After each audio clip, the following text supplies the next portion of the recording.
Good morning, folks. I was inspired to make this video because our new, probably our new vice president is J.D. Vance. And I know he wrote a book called Hillbilly Elegy, and from that, Ron Howard made a movie of it, okay? Let me back this up a little bit. Ron Howard made a movie of it. And you know, Ron Howard makes fabulous movies, right? Well, the movie was like 26% of the critics liked it, 81% of the audience liked it, okay? And you don't make movies for the critics, you make the movies for the audience anyway. But, and I was reading some of the criticisms of the movie, or heard somebody talking about the criticism of the movie. And I haven't seen the whole movie, I've just seen a few scenes from it. And boy, does that ring true. But I want to talk about some things that it's almost like, what it was a book about growing up poor in Appalachia, and it's pronounced Appalachia, not Appalachia. Ask anybody who lives there. It's Appalachia. And he pulled himself out of poverty. He made something out of himself. Oh, they hate that, right? But you know, it's almost like people don't believe poor people actually exist outside of the rural, outside of the cities, outside of the brown and black folks. That's not true. That is not true. Appalachia is the biggest seat of poverty in the entire country, outside the cities. I don't know if you've heard of Mountain Dew Mouth. Have you heard of Mountain Dew Mouth? Well, the poor in Appalachia have basically rotted teeth. It's browned out teeth. It's not from inbreeding. It's from Mountain Dew Mouth. Mountain Dew is the preferred soft drink. And back then, a few years ago, when I had read an article about Mountain Dew Mouth, it was affordable, and their food stamps would pay for it. And so they were all addicted to Mountain Dew. Well, Mountain Dew, I don't know if they've changed the formulation, but Mountain Dew used to be extra sugary and have a lot more caffeine in it than other caffeinated soft drinks. So it was much more addictive. Used to be my sister's favorite drink, Mountain Dew. They still do make Mountain Dew if you've never tasted it. I don't know if I would want to, because they don't make anything that's not sweet with aspartame anymore, so I can't drink that now. I don't drink much of that stuff anyway anymore. But they would all rot their teeth out, drinking this one thing they could afford. If they couldn't afford alcohol, if they couldn't find a moonshiner, they drank Mountain Dew and rotted out all their teeth.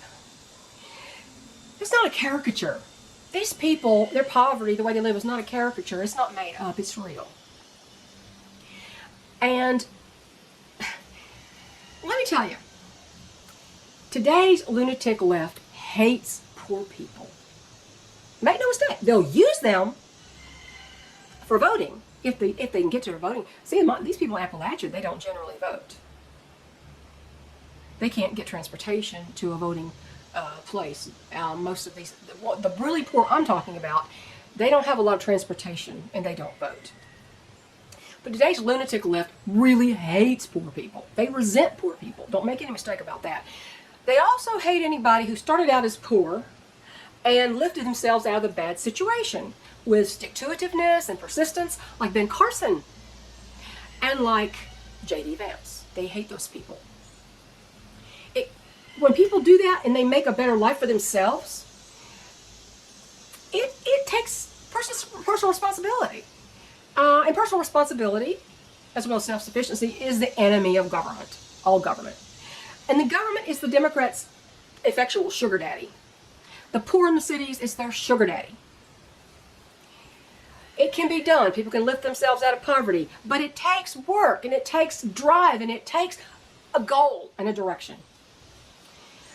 But they hated, this is one reason the critics, mostly leftists, hated the Hillbilly Elegy movie. And it's Ron Howard, of all the great filmmakers.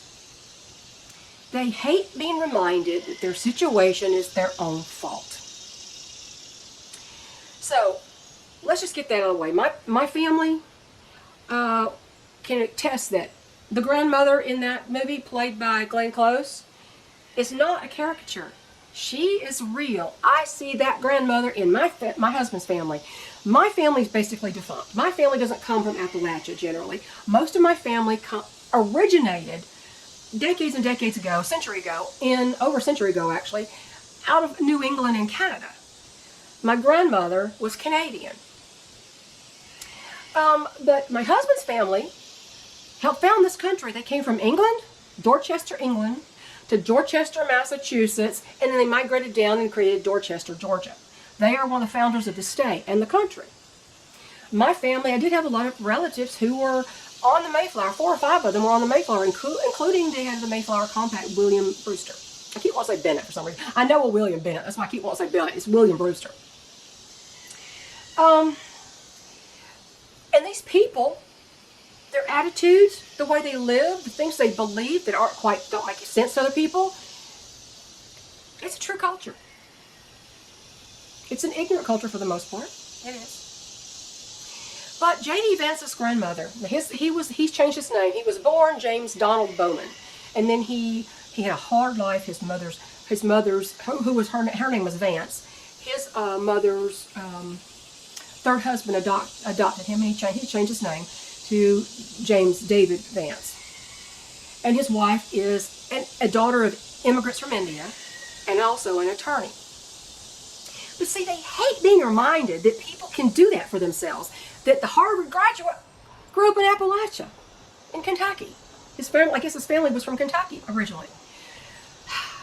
So they hate being reminded that the situations of people in poverty are not always they're helpless. They may feel helpless and hopeless from time to time, but there's a difference between the character of people who decide, I'm not living this way, I want something better. And they leave. And they do it through their own persistence and hard work. And it's not an easy road easy road to hoe, as they would say. So that's part one here. I'll talk briefly about the assassination. It was like a comedy of errors. Although I don't know that it was so much error as intentional. Comedy of errors, threats were ignored, cowardly cops, and diversity hires. Short, stupid women who couldn't handle their own firearms properly under pressure. One even had a ponytail. Are you serious? Everybody knows that you don't have a ponytail. Why do you think that is? Somebody can grab that thing and they've got control of you and they can smash your head into a brick wall, whatever they want to do to you. You've given them a handle. It was like they never went through any training, or they went through the marshmallow training of diversity hires. Fire the director, who repeatedly refused extra security in favor of making sure she had enough female agents. Well, guess what? These female agents were total screw-ups. This is what you get when you get a diversity hire, like Kamala Harris. Now there's a position where she might end up being the candidate, and that's the last thing they want because she's so stupid. They hire her because she's an Indian Jamaican person. That's all. That's the only reason. That's the only thing. I mean, I don't even want to talk about that woman. I can't even. My IQ will fall if I talk about her too much. But you should fire all those people and do it yesterday. I would fire every Secret Service you have, replace them with men, no women. And you know they're not diversity hires. Men. I'm convinced this was planned by more than just one geeky-looking 20-year-old. It looked like he was bullied in school. And the only thing that protected Donald Trump from certain death wasn't the Secret Service. It was Donald Trump himself by turning his head briefly. He turned his head back this way, and instead of it going through his brain, it went through the top of his ear. Secret Service didn't stop anything. In fact, the guy on the roof, the cop saw him. The cop was up there with him, and he turned and pointed his gun at him, and the cop backed off, and then, did he tell anybody? I guess it wouldn't have mattered because they were told repeatedly. Secret Service, the police, everybody was told, everybody was pointing, everybody saw it, and they let him shoot the president. They let him shoot him. Don't give me the crap about they have to wait till he fires. No, you don't. That one shot can be the death shot. Well, you know, the Democrats are the party of death. Party of death and violence and irrationality. The whole thing was fishy as heck. All that said, I look at the picture of this it's like a little kid. He's got acne, he's got glasses, he looks like a total geek. And that reminds me so much of Mark Chapman. Mark David Chapman, as they called him after he did kill John Lennon. I knew Mark Chapman in high school. I went to high school with Mark Chapman. I was a study hall or something in one of his classes. Mark Chapman was a kind person. He was a very quiet, studious, quiet man. Kid. He was extremely nice to me. The last time I saw Mark was before he went to Hawaii, and he famously went to Hawaii. He married Gloria somebody. And he called me across the parking lot. And he said, I just want to let you know I'm going to Hawaii. I got to go to Hawaii. That's the last time I saw him. And next thing I know, my husband's waking me up while I'm living in Utah in base housing going, did you know Mark David Chapman? I said, well, I knew a Mark Chapman. Why? He said, well, he just killed John Lennon. It's like, what? Nobody knew what he was thinking. I didn't know what he was thinking. All I knew was he's a very nice guy. He wasn't especially handsome. He's a little pudgy. He had glasses. You know, he looked kind of geeky, just like this kid did. He's a bigger guy, but, I mean, who knew what was going on in his brain? You don't know that. You don't know what's going on in anybody's mind, honestly.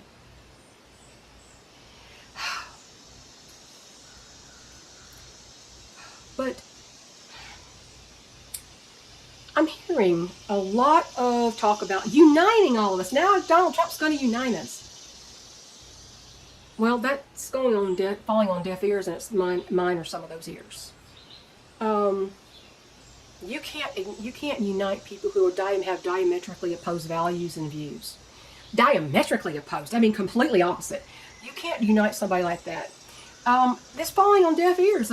Mine and millions of other conservatives, traditionalists, and members of the body of Christ. No, I did not say the word Christian, because that encompasses a lot of groups that I don't identify with in the least.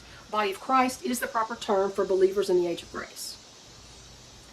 The term Christian was coined before the death of Jesus Christ. So, as far as I know that timeline, but body of Christ, we are never ever getting back together, ever. The left is a group of hateful, violent extremists. They go far right extremists. What the heck is that about? Who's shooting up things? Who's trying to kill people and assassinate people? It's not the right.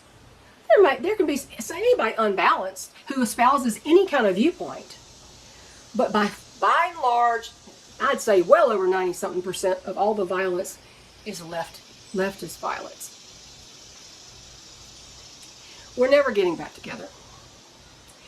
They use violent rhetoric to call others to violence and violent actions. Joe Biden is the biggest rhetoric of all with his, we need to put a target on Trump. Oh, he didn't really mean that. Who knows? I mean, then all of a sudden the Trump is shot. Maybe that was the go signal. I don't even know. I'm just throwing stuff out there. I don't know. But when you have violent rhetoric and to get others to do your bidding, like the troll that stalked me and called other people to come to my property to attack me, and said, "Oh, she's out there by herself." You don't know how much by myself I am, and you don't know if I'm armed, and you don't know who's watching. So it ain't so easy, little man. But you know what? You leftists, stay away from me. Stay far away from me. We don't need you. We don't want you. We don't trust you. And we never will. I don't care how many fake apologies you throw out. I don't care how you say you're wrong. We don't trust you. And we never will trust you. My favorite movie of all time is Last of the Mohicans with Daniel Day-Lewis. The Last of the Mohicans in the 1990s. I saw it in the theater, a huge Cinedome theater in Ogden, Utah. Loved that theater. I don't think it exists anymore. And this thing was like just 2 stories tall, the screen. It was wonderful. And I saw that beautiful movie there. Very historical movie. Yes, there's a lot of artistic license because the story itself about Hawkeye is fiction by James Fenimore Cooper. But there is a time in there when they're being attacked on the trail, and Hawkeye is leading Cora and the British who are coming to escort the girls to their father, who's at a fort. And they're hunkered down behind logs because people are attacking him in the woods and they're hiding from these people. And Hawkeye makes a statement that describes the Demon Rat Party to a T. He said his father, and she goes, "Your father?" Chingachgook was his adoptive father. He was not Indian himself. He was raised by them. He said, "My father said, do not try to understand them." He's talking about the British, the white settlers. "Do not try to understand them, and do not try to make them understand you, for they are a breed apart and make no sense. That's the Democrat Party. So you can stay far away from me, and you don't realize that you are participating in your own demise, and that is not a violence threat, as you would probably say it is. When you usher in communism, you are shooting yourself in the foot. You're not just hurting us, you're hurting yourself. And this is the most authoritarian regime that we've ever had. So, and it's about to topple. So, hope you enjoy your new time of prosperity. But see, these people are too dense and blind to recognize when they have it good. So that's my thing for today. I could say a whole lot more, but I would be here for 3 hours straight, and I'd rather not take up that much of your time. Talk to y'all later. Bye.